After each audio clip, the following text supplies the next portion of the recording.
మా రోజాకి ఎవరు ఎన్నిసార్లు పొలతో తీసిట్టినా కానీ బుద్ధి సిగ్గు అనేది రాదండి. ఆ జన్మ అంతే. దెబ్బలు కాసేయడం బాగా అలవాటు పడిపోయి ఒక మాట అనేస్తుంది, 10 మాటలు కాసేస్తుంది. ఇందాక ఒక వీడియో రిలీజ్ చేసింది పురంధేశ్వరి గారిని ఉద్దేశించి. ఆవిడ మాట్లాడే మాటలు ఏంటంటే, బావ కళ్ళల్లో ఆనందం చూడడానికి మాట్లాడుతున్నారా అని మాట్లాడుతుంది.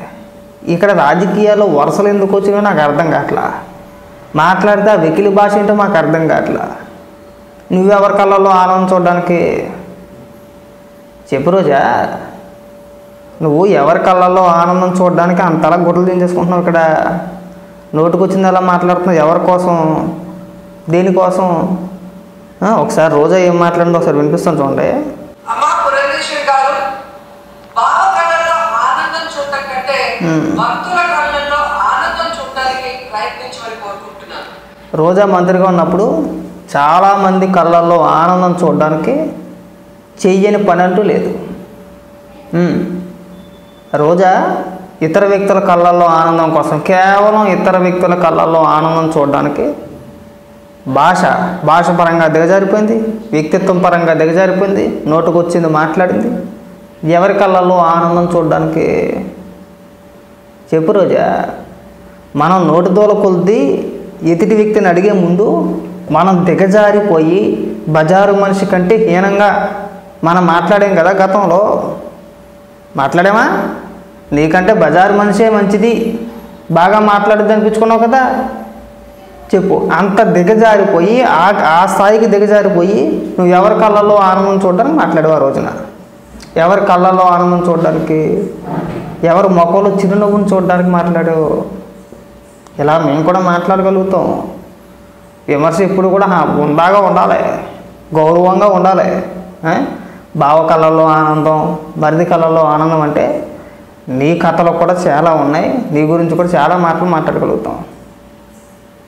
విమర్శ మామూలుగా చెయ్యండి. ఎందుకు అంత నోడదోలని అడుగుతున్నా. ఎందుకు అంత కిందకి దిగజారిపోవాలి దేనికంటున్నా. మనం ఒక మాట అనేసి 10 మాటలు ఎందుకు కాసేయని చెప్పు. ఆ మాట్లాడేది సరిగా మాట్లాడలేవా? ఆ డైలాగ్ కొట్టకుండా ఉండలేవా? ఒకే పార్టీ కాదు కదా, కుటుంబ సభ్యులు మేము కాదనట్లా. పురంధేశ్వరి గారు బీజేపీ పార్టీ రాష్ట్ర అధ్యక్షురాలు, చంద్రబాబు నాయుడు గారు ముఖ్యమంత్రి, అలాగే తెలుగుదేశం పార్టీ అధినేత. అవునా? పార్టీలు వేరు కదా, సిద్ధాంతాలు వేరు కదా. మరి అలాంటప్పుడు నీకు నోటుకు వచ్చింది నువ్వు ఎలా మాట్లాడతావు? అంటే అందరూ కూడా నీ జగనన్న కొంపలో ఉన్నట్టు ఉండాలన్నమాట. అవునా? తల్లి లేదు చెల్లి లేదు, చూడు ఎలా కొట్టుకుంటారో, రోడ్డు ఎక్కి మరీ కొట్టుకుంటారు వాళ్ళు. అదొక విచిత్రమైన ఫ్యామిలీ. అలా అందరూ కొట్టుకోలేము.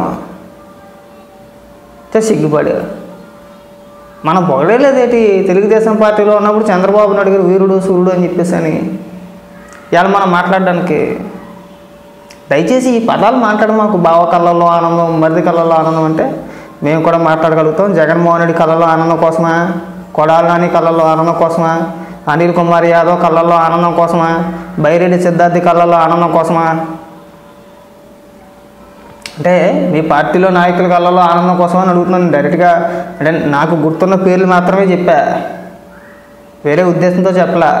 నువ్వు ఇంత దిగజారిపోయి మాట్లాడతావు కదా, నీ నోటుకు వచ్చింది మాట్లాడతావు కదా, మహిళలందరూ అసహించుకునేలా మాట్లాడతావు కదా. ఎవరి కళ్ళల్లో ఆనందం కోసం? జగన్మోహన్ రెడ్డి కళ్ళల్లో ఆనందం కోసమా?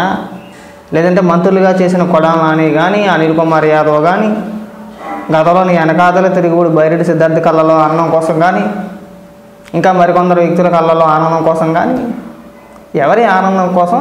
మనం అధికారంలో ఉండగా అంతలా పేలిపోయాము, పేలిపోయి రాలిపోయాం కదా.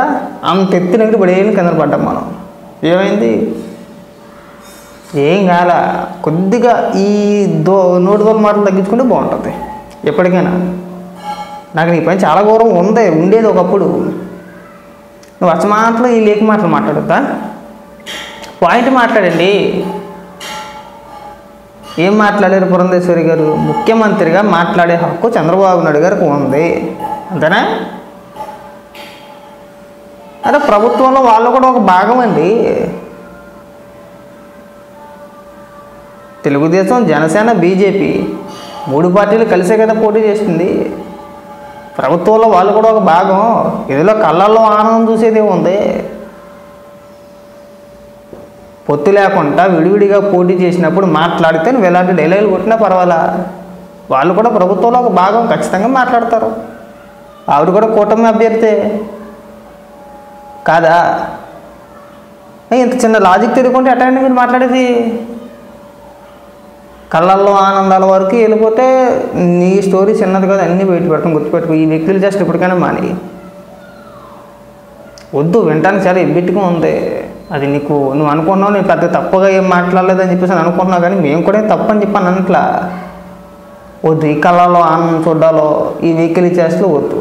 మన భాగవతం పెద్దదే, నువ్వేం ఎదుటికి పాఠాలు చెప్పవసరం లేదు. ఖచ్చితంగా కూటమి ప్రభుత్వం ఏర్పడినప్పుడు, కూటమిలో పార్టీలు 3 పార్టీలు ఉన్నాయి కదా, తెలుగుదేశం, జనసేన, బీజేపీ, అందరు నాయకులు స్పందిస్తారండి. ఎందుకు స్పందించకూడదు అని అడుగుతున్నాను నేను. స్పందిస్తే తప్పేంటి? నీకు వచ్చిన నొప్పేంటి? జగన్మోహన్ రెడ్డి నేమల్లా, నిన్నేమల్లా, మీ పార్టీ నాయకుల గురించి మాట్లాడాలా? అబ్బే, చంద్రబాబు నాయుడు గారి కుటుంబ సభ్యులు అయితే సరిపోద్దండి. ఇంక గొడవలు చేసుకొని వచ్చేస్తారు ఇక్కడికి. ఇంక నోటికి వచ్చింది మాట్లాడేస్తూ ఉంటారు. ఇంకా దయచేసి వద్దు. అతి పేలాపన పేరుపోమాకు ఇక్కడితో కట్టిపెట్టే. ఏదన్నా ఉంటే సబ్జెక్ట్ పరంగా నీ శాఖకి సంబంధించి నువ్వేం పీకి పోటీ చేసావు గతంలో, అదే శాఖకి సంబంధించి ఇప్పుడు మంత్రులుగా ఉన్న వాళ్ళు ఏం చేస్తున్నారో వాళ్ళకి నీకు తేడా ఏంటి? ఆ శాఖ పని నీకు నిజంగా పట్టుంటే కనుక, ఇదిగో నేను మంత్రిగా ఉండగా నా శాఖకు సంబంధించి నేను పలానా పనులు చేశాను, ఇగో ఈ అభివృద్ధి నేను చేయాలనుకున్నాను, ప్రభుత్వం మారిన తర్వాత కొత్త మంత్రులు వచ్చిన తర్వాత దాన్ని నాశనం చేసేసారనో, లేదంటే అభివృద్ధి చేయకుండా ఆపేశారనో, లేదంటే నిధులు విడుదల చేయలేదనో, ఇలాంటి వాటి గురించి మాట్లాడితే చక్కగా ఉంటుంది. గుడ్డి గుర్రంలో వచ్చేసి ఏది పడితే అది మాట్లాడేయడం కాదు రోజా. ప్రతిసారి మాట్లాడకూడదు. కొన్ని సందర్భాల్లో మాట్లాడవచ్చు, కానీ అన్ని సందర్భాల్లో వెకిల్తానం పనిచేయదు, వెకిల్ చేస్తే పనిచేయదు. ఇదే రాజకీయం అనుకోకో, ఎవరు పడతారు మేము మాట్లాడేస్తేనే. ఇది మాలాగా, ఇది మేమైతే కార్యకర్తలు మాట్లాడుతున్నాం అంటే వేరేది, నువ్వు కూడా మాలాగా మాట్లాడుతున్నావు. కొద్దిగా మంత్రిగా చేసావని ఇంగిత జ్ఞానం నీకు ఉండాలి, సోయి నీకు ఉండాలి, ఆ ఆలోచన విధానం నీకు ఉండాలి. మీ హయాంలో మీరు మంత్రులుగా ఎవరైతే చేశారో ఒక్కడికి ఆయా శాఖల పైన మీకు పట్టు ఉండదు. వాళ్ళకి ఉండదండి, వాళ్ళకి పట్టు ఉండదు. ఏదో 4 బూతు మాటలు మాట్లాడేసి మంత్రులు అయిపోయారు. కానీ కొడాలని, రోజాని, అనిల్ కుమార్ యాదవ్ని, అలాగే అంబటి రాంబాబుని, జోగి రమేష్ని, ఇంకా ఎవరైతే మంత్రులుగా చేశారో వీళ్ళందరినీ కూర్చోబెట్టి ఆయా శాఖల గురించి ఒక పావుగంట సేపు అనర్గళంగా ఒక పావుగంట సేపు మాట్లాడమంటే ఒక్కడ మాట్లాడలేడు. చేతిలో పేపర్ ముక్కలు ఏందే ఒక పావుగంట సేపు మాట్లాడండి అంటే ఒకడు మాట్లాడలేడు.